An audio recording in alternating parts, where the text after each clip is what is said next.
விஜய் வீட்டு விட்டு வெளியே வா, விஜய் வீட்டு விட்டு வெளியே வா. திருவள்ளுவர் இருந்திருந்தார்னா அநீதி, அராஜகம், தில்லு முள்ளு இவையெல்லாம் திமுக முதற்றே உலகு.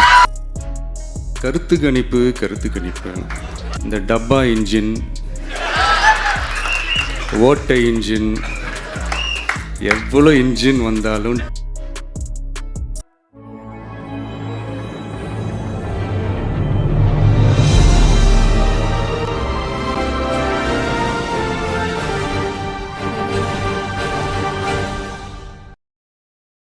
தமிழ்நாட்டில் ஒரு மிகப்பெரிய ஒரு கட்சியாக நம்ம வளர்ந்து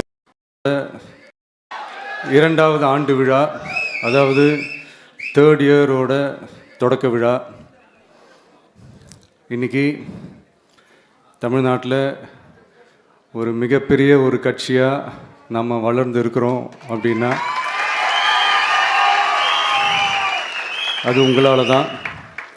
ப்ளஸ் நம்மளை நேசிக்கிற கோடிக்கணக்கான மக்களும் தான் அதுக்கு ஒரு மிக முக்கிய ஒரு காரணம். நீங்கள் தான் என்னுடைய ஒரு மிகப்பெரிய ஒரு பலம். உங்களை நம்பி தான் நானும் நம்ம கட்சியும் இருக்கிறோம். இதை நான் சொல்லி தான் உங்களுக்கு தெரியணும்னு அவசியம் இல்லை, இது உங்கள் எல்லாருக்குமே நல்லா தெரியும்.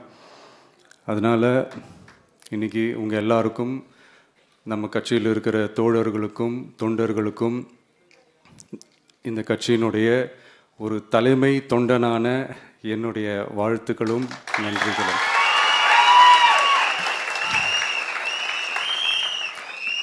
அப்புறம் என்ன, மைக்கை பிடிச்சாச்சு, வெடியை கொளுத்தி போட்டுருவோமா?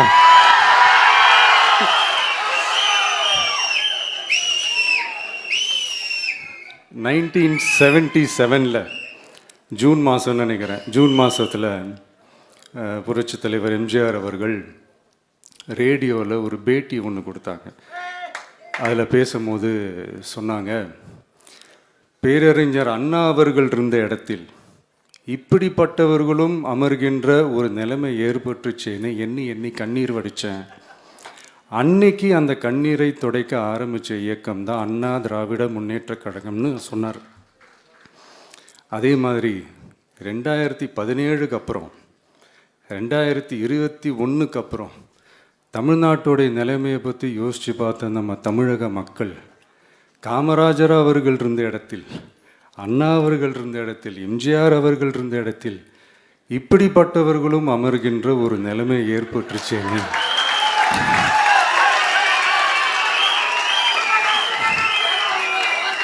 தமிழக மக்கள் கண்ணீர் வடித்தாங்க. இன்னைக்கு இந்த கண்ணீரை துடைக்க ஆரம்பித்த இயக்கம் தான் தமிழக வெற்றிக்கழகம்.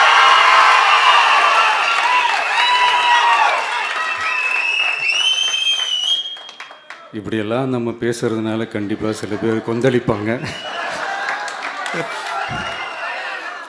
அது பதிலாக நம்ம கவலைப்படக்கூடாது. ஏன்னா கொந்தளிக்கிறது தான் அவங்களுக்கு வேலையே.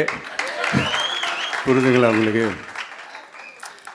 ஏன்னா எம்ஜிஆர் அவர்கள் கட்சி ஆரம்பித்தப்போ, ஏன் அவர் ஜெயிச்சதுக்கப்புறம் கூட சட்டசபையில் கூட ஏதோ ஒரு நடிகர் கட்சி வந்திருக்குதான், ஏதோ ஒரு புதிய கட்சி வந்திருக்குது, புரட்சி தலைவர்னு ஒருத்தர் வந்து, இப்படியெல்லாம் கேலியும் கிண்டலுமா. அதனால் யார் அரசியலுக்கு வந்தாலும் இப்படி கொந்தளிக்கிறது தான் அவங்களுடைய வேலையே. அப்படி தான் நாம் அரசியலுக்கு வந்ததுக்கப்புறம் கூட இந்த விஜய்க்கு என்ன அனுபவம் இருக்குது, எம்ஜிஆர் அவர்களுக்கு எவ்வளோ அனுபவம் இருக்குது தெரியுமா?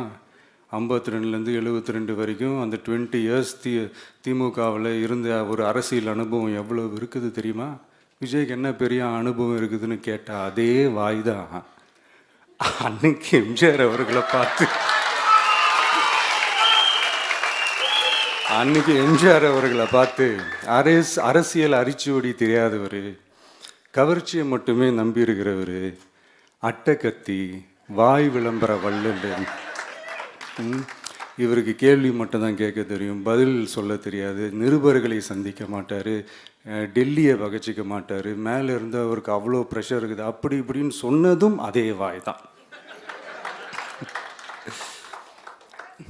அதனால் எம்ஜிஆர் அவர்களை மட்டும் இல்லை, அவருடைய தொண்டர்களை கூட விட்டு வைக்கலை. அது என்னது, இந்த பளபளப்பு ஜொலி ஜொலிப்பை பார்த்தா பல்லிழிப்பவங்க, இப்படியெல்லாம் கிண்டலும் கேலியுமா.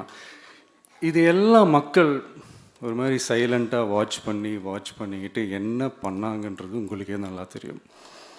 அவர் ஜெயிச்சதுக்கப்புறம் இந்த அரசியலில் பழந்துன்னு கொட்டை போட்டு அனுபவிச்சாலையும் இருப்பாங்கன்னு சொல்லுவாங்கள்ல, அவங்க எல்லாருக்குமே அந்த கோட்டைன்றது ஒரு பகல் கனவாகவே மாறிடுச்சுன்னா பார்த்தீங்க. 77 மாதிரியே இப்போவும் அந்த பழைய தேஞ்சி போன, துருபிடிச்சி போன, நஞ்சு போன அதே அந்த பழைய வெப்பனையும் இப்போவும் கையில் எடுக்கிறாங்க. அதனால் மை டியர் ஜென்டில்மேன், டெக்னாலஜிலாம் வளர்ந்து வேற எங்கேயோ போயிட்டுருக்கு. அட்லீஸ்ட் உங்கள் டெக்னிக்கையாவது கொஞ்சம் மாற்றுங்க பாஸ்.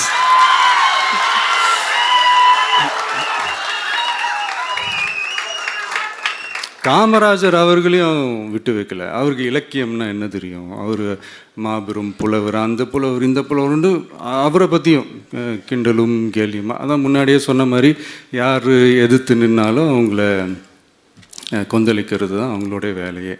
ஸோ இப்படி அவங்க பண்ணுற தப்பெல்லாம் நம்ம எடுத்து சொன்னால், அவங்க பண்ணுற அட்ராசிட்டியை பற்றி நம்ம எடுத்து சொன்னால், அவங்க பண்ணுற அந்த ஊழலை பற்றி தான் நம்ம எடுத்து சொன்னோம். முக்கியமாக நாம் அதை எடுத்து சொன்னால் 50 வருஷத்துக்கு முன்னாடி இருக்கிற அதே தகர டப்பாவை எடுத்து உருட்ட ஆரம்பிச்சிருவாங்க.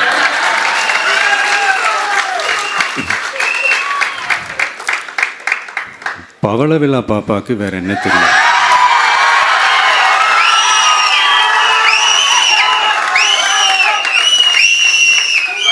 பழைய டப்பாவை உருட்டதானே தெரியும். அதுக்காக நாம் அவங்க பண்ணுற தப்பெல்லாம் சொல்லாமல் வெளியே சொல்லாமல் இருக்க முடியுமா? சொல்லுவோம், சொல்லிக்கிட்டே இருப்போம். நம்மளை தவிர யார் அவங்கள ஏற்று நின்று கேள்வி கேட்கறது? யாருக்கு அந்த தில் இருக்குது?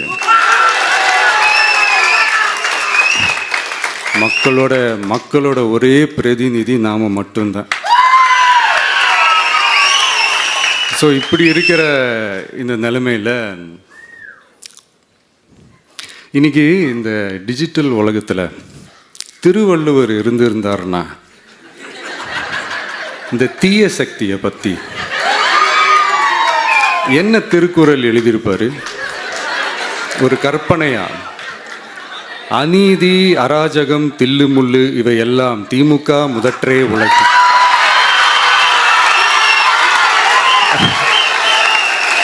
ஒரு கற்பனையா?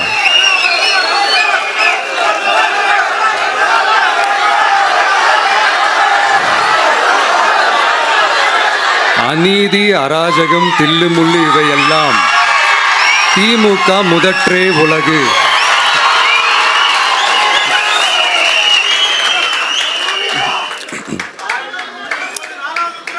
அடுத்து இந்த என்னப்பா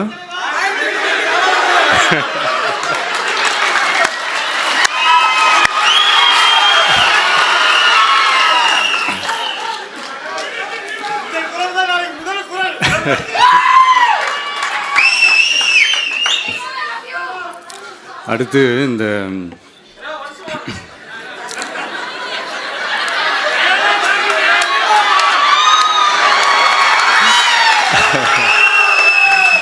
சொல்லிட்டேன், 2 வாட்டி சொல்லிட்டேன். அநீதி, அராஜகம், தில்லுமுள்ளு இவையெல்லாம் திமுக முதற்றே உலகு.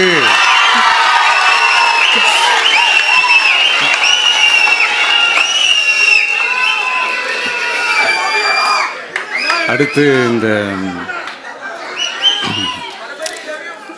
இந்த மும்முனை போட்டி, 4 முனை போட்டி அப்படிலாம் சொல்கிறாங்களே, சரி அவங்கள பொறுத்த வரைக்கும் அப்படியே இருக்கட்டும். அதில் மாபெரும் மக்கள் சக்தியாக நம்ம அணி ஒரு பக்கம், அடுத்து திமுக தலைமையில் மற்ற கூட்டணி கட்சிகள் ஒரு பக்கம், அடுத்து பாஜக தலைமையில் மற்றும் பலர்.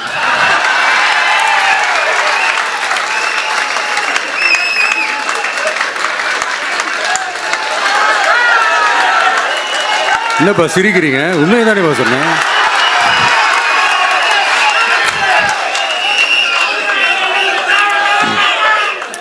ஸோ இப்படி எத்தனை சக்திகள் எத்தனை பேர் வந்தாலும் திமுகவை வீழ்த்துறதுக்கு மாபெரும் மக்கள் சக்தியான நம்மளால் மட்டும்தான் முடியும்.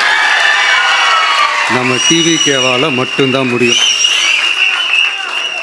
ஸோ இப்படி இருக்கிற இந்த நிலைமையில் ஏய் விஜய் வீட்டு விட்டு வெளியே வா, ஏய் விஜய் வீட்டு விட்டு வெளியே வா, இப்படியெல்லாம் கேட்கும்போது எனக்கு எப்படி அது தோணுதுன்னா, ஐயோ இவங்க ஒவ்வொரு வீட்டில் இருக்கிற ஒவ்வொரு விஜயும் இவங்க கூப்பிட்ற மாதிரியே எனக்கு தோணுது. அப்படிதான் எனக்கு தோணுது. அதனால பொறுங்க பாஸ், வருவாங்க, முறையாக வருவாங்க. ஓட்டு போடுற அன்னைக்கு ஓட்டர் ஐடியை கையில் எடுத்துக்கிட்டு ஒவ்வொரு வீட்டில் இருக்கிற ஒவ்வொரு விஜயும் ஒவ்வொரு விஜயும் பூத்து பூத்தா காலையிலேயே வந்து நிப்பாங்க பாருங்க. அன்னைக்கு தெரியும் பாருங்க, ஏண்டா இந்த விஜய கூப்பிட்டோம்னு.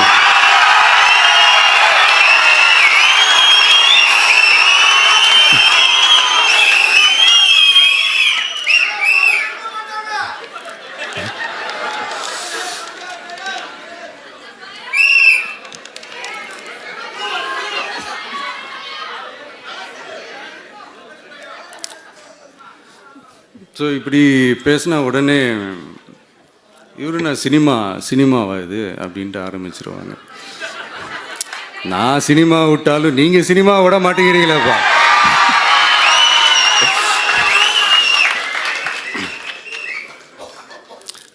அப்புறம் இன்னொரு ரீசெண்டாக அந்த ஒரு விஷயம் போயிட்டுருக்குல்ல, இந்த கருத்து கணிப்பு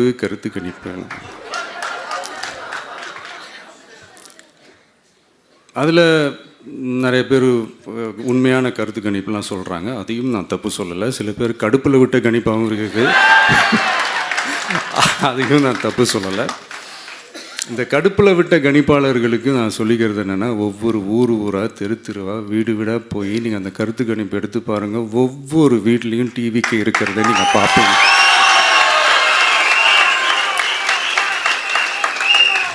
அப்படி சப்போஸ் உங்களுக்கு அது ஷாக்கிங்காக இருந்துச்சுன்னா ரப்பர் வச்சு எல்லாத்தையும் அழிச்சிட்டு மறுபடியும் முதல்லேருந்து எடுத்து பாருங்கள், அதே ரிசல்ட் தான் வரும்.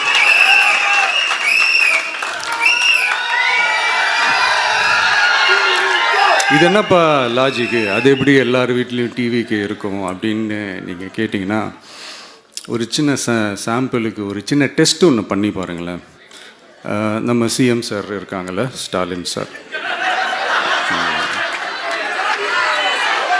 ஒரு 2 இயர்ஸ் பேக் இருக்கும்னு நினைக்கிறேன். ஒரு மேடையில் பேசும்போது சொன்னாங்க, இந்த மாதிரி என்னோட கட்சிக்கு அவங்களுடைய கட்சிக்காரங்க சில பேர் பண்ணுற அட்ராசிட்டி, ஒரு சில மந்திரிகள் பண்ணுற சில அட்ராசிட்டிஸ்லாம் பார்த்து ராத்திரியில் எனக்கு தூக்கமே வரமாட்டேங்குது அப்படின்னு ஒரு 2 இயர்ஸ் பேக் இருக்கும்னு நினைக்கிறேன். அந்த வீடியோ கூட இருக்குது. அப்படி இருக்கிற அவர் என்னைக்காவது ஒரு நாள் அசந்து தூங்குவார்ல, அப்போ அவர்கிட்ட போய், சார்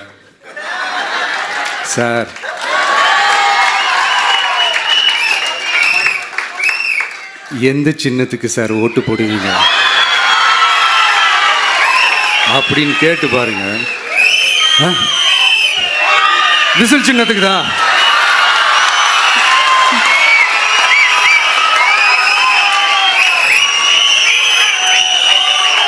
தூக்கத்தில் இப்படி டப்புன்னு எழுப்பி கேட்டால் டப்புன்னு உண்மையை போட்டு உடைச்சிருவாங்க. அதுக்கு சொன்ன அப்படி இருக்கிற இந்த நிலைமையில் டிவிக்கே வந்து சிட்டியில் தான் இருக்குது, டவுனில் தான் இருக்குது, வில்லேஜ் சைட்லலாம் இல்லை அப்படின்னு சொல்கிறவங்களுக்கு இந்த மாதிரி சில டெஸ்டெல்லாம் பண்ணி பாருங்கள், தெரியும்.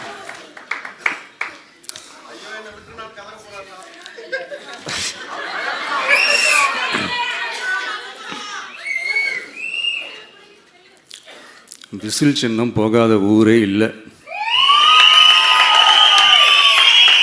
விசில் சின்னம் எங்கெல்லாம் இருக்குதோ அங்கெல்லாம் டிவிக்கே இருக்குதுன்னு அர்த்தம். என்னுடைய அம்மா, அக்கா, தங்கைகள், அண்ணன், தம்பிகள் டிவிக்கேக்கு ஓட்டு போடுறத யாராலையும் தடுக்க முடியாது.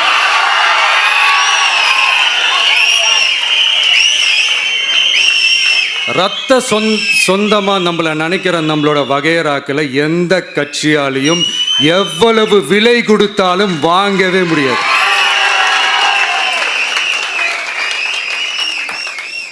நான் ஓவர் கான்ஃபிடென்ஸில் பேசுகிறேன் அப்படின்லாம் நினைக்காதீங்க. இதுதான் கள நிலவரம், கள யதார்த்தமும் இதுதான். தீய சக்தியை வீழ்த்துறதுக்கு தூய சக்தியான நம்மளால் மட்டும்தான் முடியும். இந்த 2026 சட்டமன்ற தேர்தலில் டிவிக்கே தான் மக்களோட ஒரே ஆப்ஷன். Otherwise no diversion.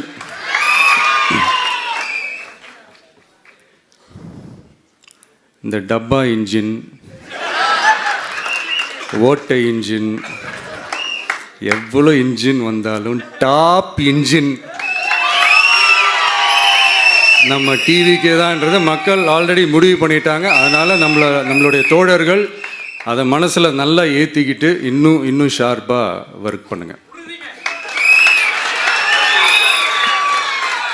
நான் ஏற்கனவே சொன்ன மாதிரி ஒன்றியம், நகரம், பேரூர், பகுதி, கிளை எல்லா இடத்துலையும் அந்த பூத்தாக அந்த நம்மளுடைய வேட்பாளர்களுக்கு ஒற்றுமையாக இருந்து வேலை செய்யுங்க. நமக்கு மாபெரும் கூட்டணியான மாபெரும் மக்கள் சக்தியான குடும்பமாக நம்மளோட இருக்கிறாங்க. இன்னொன்று அன்றைக்கி நான் சொன்ன மாதிரி நம்மளுடைய விசில் சின்னத்துக்கு ஓட்டு போட வைக்கிறது மட்டும்தான் உங்களுடைய வேலை. மற்றதெல்லாம் மக்களோட சேர்ந்து நான் பார்த்துக்கிறேன்.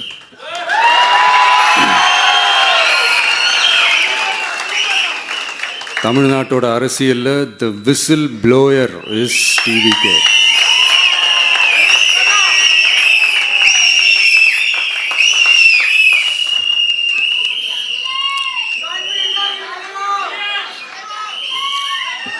நம்ம மக்கள் இந்த விசில்ல ஊதுல இந்த தீய சக்தியும் இந்த ஊழல் சக்தியும் தெரிச்சு ஓடணும். எப்படி தெரிச்சு ஓடணும்? அன்னைக்கு சென்ட் ஜார்ஜ் கோட்டையில்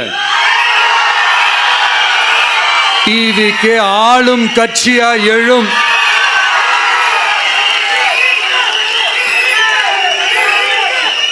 உங்களோட நான் இருக்கேன், நம்மளோட நம்ம மக்கள் இருக்கிறாங்க.